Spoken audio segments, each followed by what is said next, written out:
Bulletin का आगाज करेंगे अहम खबर से। घर को आग लग गई, घर के चराग से। टिकटों की तकसीम के भड़कते शोलों ने नून लीग को भी अपनी लपेट में ले लिया है। यूं कहिए कि क़यादत की नींदें ही उड़ गई हैं। लीगी ज़ईम कादरी को मनाना पहले ही मुश्किल था, अब मजीद रहनुमाओं के नाराज होने का खदशा भी पैदा हो गया है। जराए बता रहे हैं कि आइंदा 72 घंटों में नून लीग के बड़े बड़े नाम क़यादत के खिलाफ फट सकते हैं। लीगी क़यादत ने इख्तिलाफात से बचने के लिए मरहलावार टिकटों की तकसीम का हंगामी फैसला कर लिया। टिकट जारी करने से पहले दीगर उम्मीदवारों को राजी किया जाएगा। ज़ईम कादरी को मनाने का मुश्किल टास्क फिर ख्वाजा साद रफीक और मलिक अहमद खान को दे दिया गया।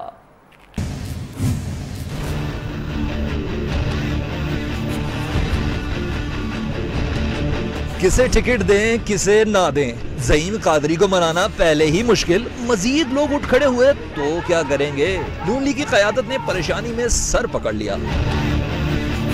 बगावत पर बगावत और शिद्दत इख्तियार करते इख्तिलाफात, नून लीग के बड़े बड़े नाम उखड़ गए। आइंदा 72 घंटों में क़यादत के खिलाफ बोलेंगे। फैसलाबाद, लाहौर, साहिवाल, रहीम यार खान, बहावल नगर, पाक पतन और मुल्तान में टिकटों की तकसीम पर कई रहनुमा आजाद इलेक्शन भी लड़ सकते हैं। जराए ने खदशा जाहिर कर दिया। तपे बैठों को कैसे राजी करें, लीगी क़यादत ने मोहतात हिकमत अमली भी बना ली। ज़ईम कादरी को मनाने का मुश्किल टास्क दोबारा ख्वाजा साद रफीक और मलिक अहमद खान को सौंप दिया। इख्तलाफात से बचने के लिए मरहलावार टिकटों की तकसीम का भी हंगामी फैसला। क्लियर हलकों में टिकट जारी, जबकि इख्तलाफात के नीचे दबे हलकों में कागजात नामजदगी वापस लेने की आखिरी तारीख तक इंतजार किया जाएगा। नून लीग की क़यादत ने फैसला किया है कि अब किसी भी हलके का टिकट देने से पहले मकामी क़यादत को एतमाद में भी लिया जाएगा। टिकट वफादारों को देंगे और हतमी फैसला पार्लिमानी बोर्ड ही करेगा। सदर नून लीग शहबाज शरीफ ने उम्मीदवारों को 2 टोक अल्फाज में बता दिया। इजलास में फैसला किया गया है कि मेरिट, पार्टी डिसिप्लिन और मुस्लिम लीग नून के साथ वफादारी को तरजीह दी जाएगी। साबिक वज़ीर आला ने अमीर मकाम और जावेद अब्बासी को KPK में मुतहरिक होने की हिदायत कर दी। इसी पर आप देखिए आसिम नसीर की रिपोर्ट।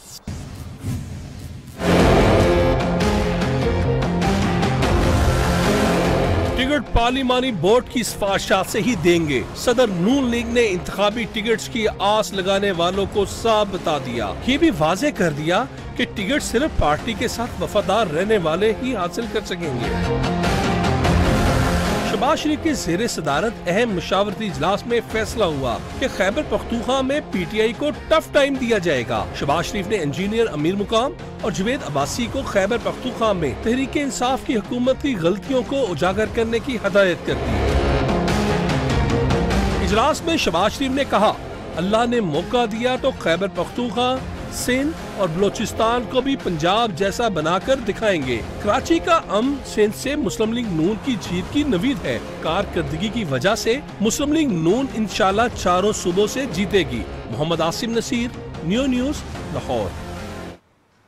नून लीग की एक ईंट लगाई, नवाज शरीफ या मुस्लिम लीग नून को नुकसान पहुंचाने का सोच भी नहीं सकता। चौधरी निसार नून लीग के खिलाफ बगावत और बयानात से मुकर गए। कहते हैं पार्टी से नाराज नहीं, इख्तिलाफ राय हक है, इसे बगावत नहीं कह सकते। नून लीग छोड़ना होती तो इमरान खान की जानिब से खुली ऑफर थी। प्रेस कॉन्फ्रेंस में कहा, नवाज शरीफ से इख्तिलाफात बढ़े तो वजारत छोड़ दी।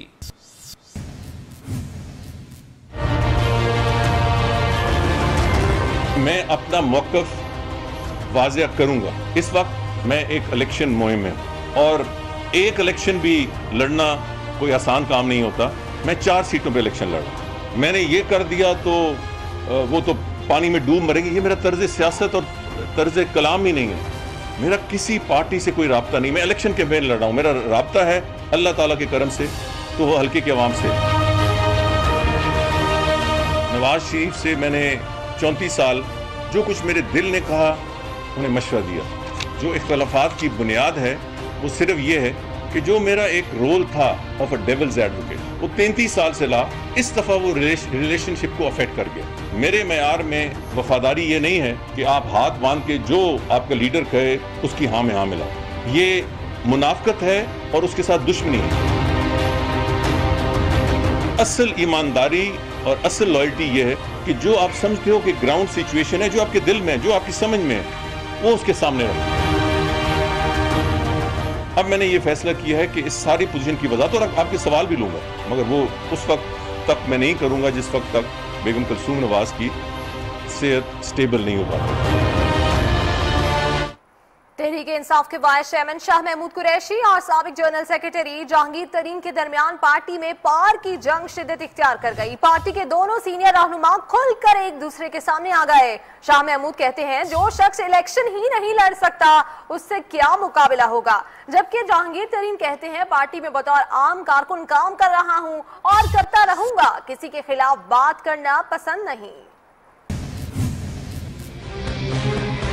तहरीक इंसाफ के बड़े खिलाड़ी आमने सामने, शाह महमूद और जहांगीर तरीन के एक दूसरे पर ताबड़तोड़ हमले। मुकाबला सियासत में होता है, जो शख्स इलेक्शन नहीं लड़ सकता और किसी गेम में शामिल ही नहीं, इससे कैसा मुकाबला। मुल्तान प्रेस कॉन्फ्रेंस के दौरान शाह महमूद कुरैशी के जहांगीर तरीन पर वार। ये बताओ, सियासत का कंपटीशन हो सकता है ना, जो बंदा खेल में ही नहीं है, जो बंदा इलेक्शन ही नहीं लड़ सकता, जो जिसका खेल में कोई जिक्र नहीं है, मैं उसे झगड़ा लगाऊं, मैं पागल हूँ। जवाब में जहांगीर तरीन बोले, शाह महमूद कुरैशी अपने तहफ़्फ़ुज़ात दूर करें, किसी पर इल्जाम न लगाएं। मैं एक और किस्म का आदमी हूँ, मैं किसी के खिलाफ बात करना पसंद नहीं करता, खास तौर पे जो पाकिस्तान तहरीक इंसाफ की हो। मैंने ये शाह महमूद की प्रेस कॉन्फ्रेंस नहीं देखी, मैं इसको जरूर देखूंगा। तहरीक इंसाफ के बड़े रहनुमाओं की आपसी लड़ाई अपनी जगह, लेकिन दोनों ही रहनुमा पार्टी को बरसरे इक़्तिदार लाने और कप्तान को मुल्क का कप्तान बनाने के लिए सर धड़ की बाजी लगाने को तैयार है। खबर तो ये भी है कि धरना स्पेशलिस्ट ने अपने घर के बाहर धरना आखिर खत्म करा ही दिया। बनीगाला में टिकट दो के नारे लगाने वालों को अपनी तकरीर से मुतासिर कर लिया। दिन भर खिलाड़ी नारे लगाते रहे। शाम को मुज़ाकरात कामयाब होने से पहले भंगड़े डाले गए। कुछ देर में इमरान खान आए और खिताब में कहा कि टिकट उसी को दे रहे हैं जो इलेक्शन लड़ने की साइंस जानता है। अपने किसी दोस्त या रिश्तेदार को टिकट नहीं दिया। इलेक्शन जीतने के लिए लड़ रहे हैं। इलेक्शन जीतेंगे तो तब्दीली लाएंगे। पुराने और नए की बात नहीं है, बात मेरिट की है। नून लीग में कोई मेरिट नहीं। पुराने नए की बात नहीं है, मेरिट की बात है। किसको देंगे? जिसकी इलेक्शन लड़ने की बेहतरीन चांस है, जो इलेक्शन लड़ना चाहता है, जो इलेक्शन लड़ने की साइंस जानता है। नून लीग में कोई किसी की बहन है, कोई किसी की बीवी है, कोई किसी की खाला है, कोई किसी की रिश्तेदार है, वहां तो कोई मेरिट है ही नहीं। सबके सामने रखता हूं कि बाकी जमातों को देख लो, पीटीआई को देख लो, एक इमरान खान के रिश्तेदार को टिकट नहीं मिला। ये हमने इलेक्शन जीतना है, इलेक्शन जीतेंगे तो कोई तब्दीली लेके आएंगे। बनीगाला में खिलाड़ियों का एहतजाज खत्म तो लाहौर में पीटीआई की टाइग्रेसेस बिफर गई। खवातीन की मखसूस नशिस्तों पर रद्दोबदल का इल्जाम लगाते हुए नाराज खवातीन ने पीटीआई के इलेक्शन सेल के ओहदेदार आलिया हमजा का घेराव कर लिया। एहतजाजी खवातीन ने मुतालिबा किया कि खवातीन की मखसूस नशिस्तें मेरिट पर अलॉट की जाए। खवातीन की मखसूस फहरिस्त का असर-ए-नौ जायजा लिया जाए। पीटीआई खवातीन ने अपनी ही पार्टी की मुनज़्ज़ा हसन के खिलाफ नारे भी लगा दिए। क्यों सब्र करें? क्या हुआ? किस खुशी में सब्र करें? दरवाजा खोलो। क्यों सब्र करें? ये कौन औरत होती है हमारे फ्यूचर में फैसला करने वाली? हमारे साथ इंटर हुई थी ये हमें जवाब दे। ये औरत हमें जवाब दे आज। हमें जवाब दे ये औरत किसने हमारी क्यों निकाले ना? हम क्या करें? हम इसी ऑफिस में रहते थे, हमारा कुत्ते वाला हाल किया, हमें निकाल कैसे करके फेंक दिया? मैडम बुला के उसको पकड़ के। मैडम ये पूछा है कि हमारा नाम क्यों निकाला? ये जहाँ मर्जी चली जाए, इसको नहीं जीने देंगे हम। जाके दिखाएंगे, जाए करीम के घर में या इमरान खान के घर में जाए। लाहौर में पीटीआई की ख़वातीन अरकान का एहतजाज खुसूसी नशिस्तों पर मेरिट की पामाली के इल्जामात लगा दिए। हमारे नुमाइंदे जुल्करनैन शेख से गुफ्तगू में तहरीक इंसाफ की नाराज कारकुन साइमा शौकत ने क्या कहा, उन्हीं से जानते हैं। पाकिस्तान तहरीक इंसाफ में टिकटों की तकसीम पर मामला अभी भी जिस तरह चल रहे हैं और ख़ासकर खसूसी नशिस्तें और वो नशिस्तें जो ख़वातीन भी हैं, ख़वातीन के हवाले से तहरीक इंसाफ आजकल काफ़ी पॉपुलर है। पहले तो साइमा आप ये बताएं, आप तहरीक इंसाफ से कब से अटैच्ड हैं और आज आप जब सेक्रेटेरिएट गई थी और कुछ वहाँ पर ओहदेदारान ख़वातीन भी थी, क्यों आप उनसे इतना प्रोटेस्ट कर रही थी? जी, मेरा नाम साइमा शौकत है और हम प्रोटेस्ट इसलिए कर रहे थे कि अपने हकूक़ हासिल करने के लिए गए थे और खान साहब ने हमें यही सिखाया है। हम तो आराम से वहाँ बात करने गए थे कि जैसे मेरा कोई कसूर हो, मैं किसी से जाके पूछ तो सकती हूँ, इतना तो मेरा हक बनता है कि भाई मेरा कसूर क्या है जो तुमने लिस्ट में से मेरा नाम निकाला है। हम 5-6 औरतें आराम से उसे पूछने गई थी, हमें पता था वो वहाँ बैठी भी आलिया हमजा। हमने से मुलाकात का चाहे, वो ऊपर कमरे में जाके छुप गई। बाकी ये कि अफसोस इस बात का हुआ है कि आज हम आराम से बात करने गए थे और औरत जो है हमें थ्रेट दे रही है कि मैं अभी यहाँ से अपने गार्ड बुलवाती हूँ और आप लोगों को मारपीट करवाती हूँ। ये तो कोई असूल ना हुआ ना। मारपीट तो वैसे किसी तरह भी असूल नहीं है। साइमा ने इख्तलाफ ज़रूर किया, साइमा ने एहतजाज भी ज़रूर किया, लेकिन उस एहतजाज का एंड उन्होंने बहरहाल कारकुन जो तहरीक इंसाफ के कर रहे हैं कि वो खान साहब के साथ हैं, पर वो अपना एहतजाज भी जारी रखेंगे। जी उधर JUIF और जमात इस्लामी के रवैये पर इत्तेहादी जमातें परेशान। खैबर पख्तूनख्वा में हुकूमत बनाने की ख्वाहां MMA मुतफ़िका उम्मीदवार लाने में ताहाल नाकाम है। सुप्रीम कौंसिल का हंगामी इजलास बुलाए जाने का अब इम्कान पैदा हो गया है। खैबर पख्तूनख्वा में मिलकर हुकूमत बनाने की ख्वाहिश, लेकिन मिलकर उम्मीदवार लाने में MMA नाकाम हो गई। JUIF और जमात इस्लामी आमने सामने। मरकजी पार्लिमानी बोर्ड का तवील तरीन इजलास भी बेसूद। खैबर पख्तूनख्वा की सूबाई और कौमी असम्बली की बेशतर नशिस्तों पर सिरे से इत्तफाक ही न हो सका। फाटा में JUI और जमात इस्लामी अपनी अपनी हैसियत से इलेक्शन में हिस्सा लें या नहीं, इसका फैसला भी ना हो सका। इत्तेहादी जमातों ने टेंशन में एक दूसरे की तरफ देखना शुरू कर दिया। इत्तेहादी जमातें MMA के प्लेटफॉर्म से ही इलेक्शन लड़ने की ख्वाहां कल इस्लामाबाद में ईद मिलन पार्टी में इत्तफाक करने की कोशिशें करेंगी। सुप्रीम कौंसिल का हंगामी इजलास बुलाए जाने का भी फैसला होगा। अपीलेट ट्राइब्यूनल्स में बड़े बड़े नामों के खिलाफ भी अपीलें दायर हो गई। तहरीक इंसाफ की यास्मीन राशिद ने NA 125 से मरियम नवाज के कागजात नामजदगी की मंजूरी चैलेंज कर दी। NA 129 से अलीम खान के कागजात नामजदगी की मंजूरी के खिलाफ भी दरख्वास्त दायर हो गई। चारों सूबों से उम्मीदवारों ने कागजात नामजदगी मुस्तरद होने के खिलाफ सैकड़ों अपीलें की हैं। इन अपीलों पर अब फैसले भी सुनाए जाएंगे। आपको दिखाते हैं ये रिपोर्ट।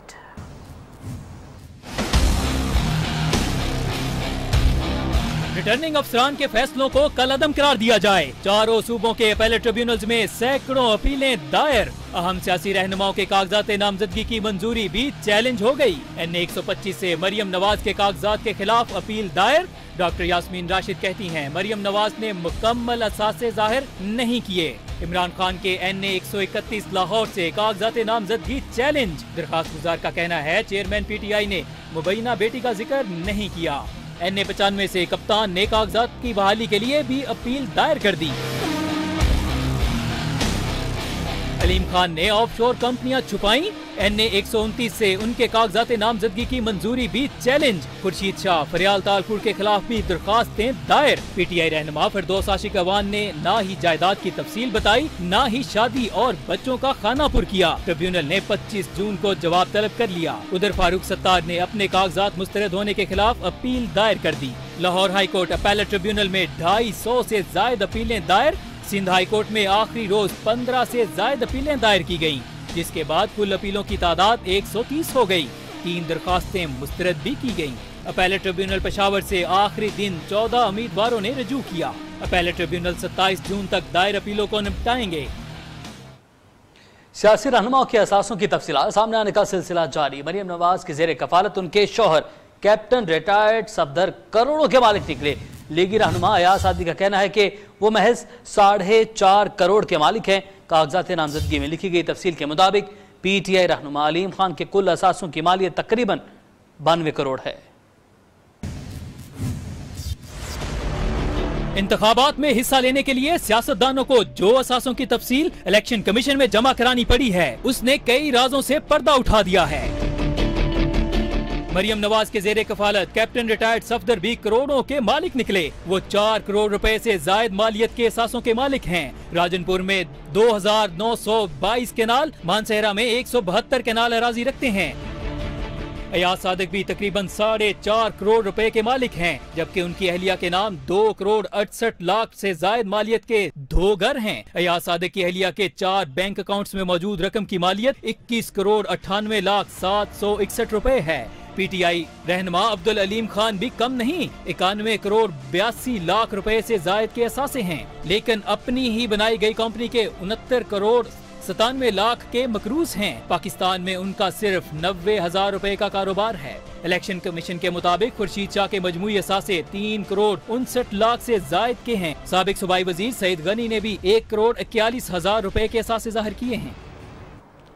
बिलावल भुट्टो ने असासों में बिलावल हाउस की कीमत 30 लाख रुपए बताई तो अमीर जमात इस्लामी सिराजुल हक ने 50 लाख में खरीदने की पेशकश कर दी। सिराजुल हक कहते हैं बिलावल हाउस 50 लाख रुपए में खरीद कर यतीम खाना बनाएंगे।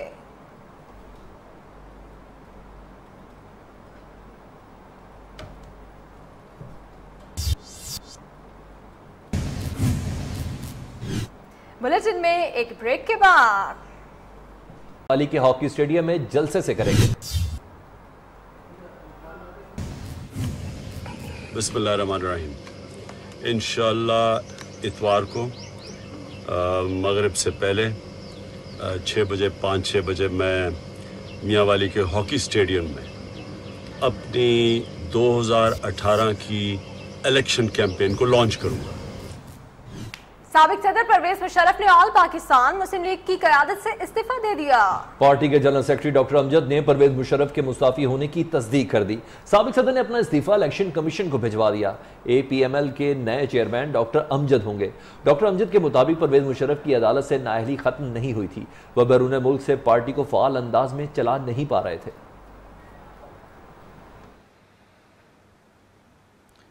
नून लीगी रहनुमा जमाल गौहरी ने इलेक्शन मुहिम के दौरान इलेक्शन कमीशन के ज़ब्त अखलाक की खुल्लम खुल्ला खिलाफ वर्जी कर दी। हामियों ने असलहे का आज़ादाना इस्तेमाल किया। उधर लाड़काना में निसार खड़ो इलेक्शन कैंपेन के लिए पहुंचते तो कारकुनान ने सवालात की बौछार कर दी।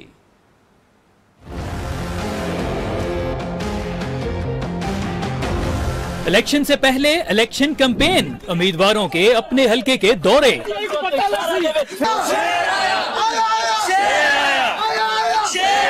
साबिक नून लीगी MPA जमाल खान लगारी की इलेक्शन मुहिम के दौरान ज़ाब्ता इखलाक की खिलाफ वर्जी। डेरा गाजी खान में लीगी रहनुमाओं के हामियों का असलहे का आजादाना इस्तेमाल। PTI की टिकट होल्डर मुखालिफ उम्मीदवार जरताज गुल को भी धमकियां दी।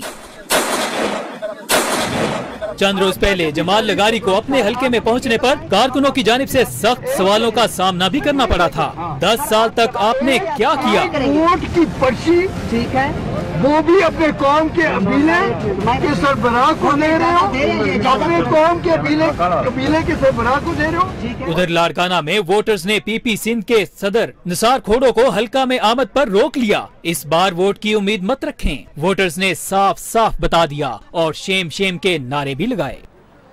सारे नए रिकॉर्ड हमारे यहाँ ही बनते हैं। इलेक्शन में हिस्सा लेने के लिए मुर्दा जिंदा हो गया। PS 78 ठट्टा से आजाद उम्मीदवार की हैसियत से नामजदगी फॉर्म भी जमा करा दिए। जी हाँ, माजरा कुछ यूं है कि हाजी जाकी कलाथुरी ने रकम तनाज़े पर 2010 में खुद को मुर्दा जाहिर किया था। मुरसा ने उसका डेथ सर्टिफिकेट भी लिया था।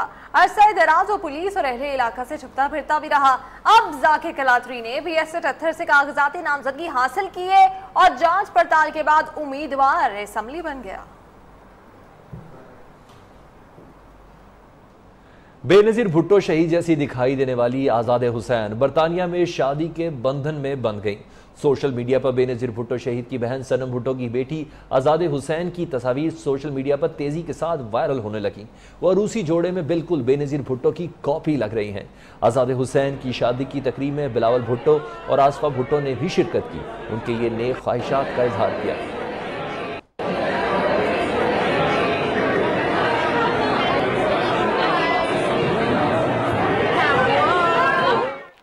और यहाँ आपको ब्रेकिंग न्यूज देंगे। मेरी कोई सियासी तकर्री नहीं हुई। पुलिस और आर्मी इलेक्शन को साफ और शफाफ बनाने के लिए भरपूर किरदार अदा करेंगे। कलअदम तंजीमों से वाबस्ता उम्मीदवारों के खिलाफ पुलिस नहीं, इलेक्शन कमीशन कार्रवाई करने का मजाज है। नियो न्यूज से गुफ्तगू में IG पंजाब सैयद कलीम इमाम का कहना है कि 2-3 रोज में सब इंस्पेक्टर से DSP रैंक के अफसरान को जिला बदर कर दिया जाएगा। आम खबर से आपको आगाह कर रहे हैं। आपको ये भी बता दें, नियो न्यूज से खुसूसी गुफ्तगू की है। उन्होंने कहा है कि मेरी कोई सियासी तकर्री नहीं हुई। पुलिस और आर्मी इलेक्शन को साफ और शफाफ बनाने के लिए भरपूर किरदार अदा करेंगे। कलअदम तंजीमों से वाबस्ता उम्मीदवारों के खिलाफ पुलिस नहीं, इलेक्शन कमीशन कार्रवाई करने की मजाज है। नियो न्यूज से खुसूसी गुफ्तगू की है IG पंजाब ने। उन्होंने ये भी कहा है कि 2-3 रोज में सब इंस्पेक्टर से DSP रैंक के अफसरान को जिला बदर कर दिया जाएगा। इसी पर बात करेंगे हमारे नुमाइंदे हम्माद असलम हमारे साथ है। हम्माद, आगाह कीजिएगा इस बारे में।